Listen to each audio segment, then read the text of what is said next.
Hi, thanks for sharing your plan. And what's on top of your flooring is a polyline solid. Let me show you. Open the dialog box. It's a polyline solid. The program doesn't make those. You did. That's what's on top of the flooring. I'm going to delete that.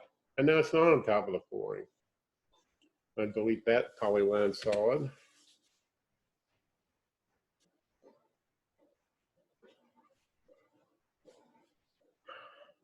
I don't know why you did that or what you were trying to solve with it, but what you did manually is what caused the problem. Maybe you're talking about this.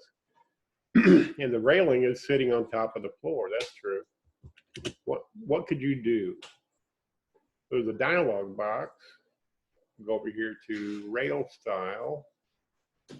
And we could raise the bottom 4 inches and thus separate it from the floor.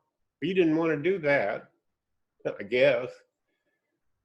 Open the dialog box again. Excuse me. Rail style, and we won't raise it. So it's going to go down to the floor. And if that's not the way you build, when you send it to layout, you can delete these lines out so that the railing looks like it's on the floor. Okay, it's not a problem in terms of construction documents. And if you want perfection, then Chief Architect is not the program you want to use anyway. It's not perfect, never will be perfect, never has been perfect, but it's awfully good. Perfect it is not. But I think that's all we look at. I delete those polyline solids. And if you want the railing raised, I don't know if this will go that way. Let's go to rail style.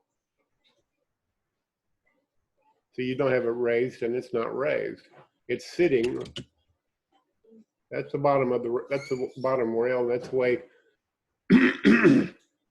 it's programmed to work. And if you don't like that, well then, let's see. You didn't add a polyline solid here for some reason. I don't know why. But anyway, that's my take on it. I don't see anything earth-shaking other than you have to understand that you're dealing with a program and it has pre-programmed barriers past which you can't go except manually, and then you just live with that and get your work done. Okay? Have a great day. Hope this helps.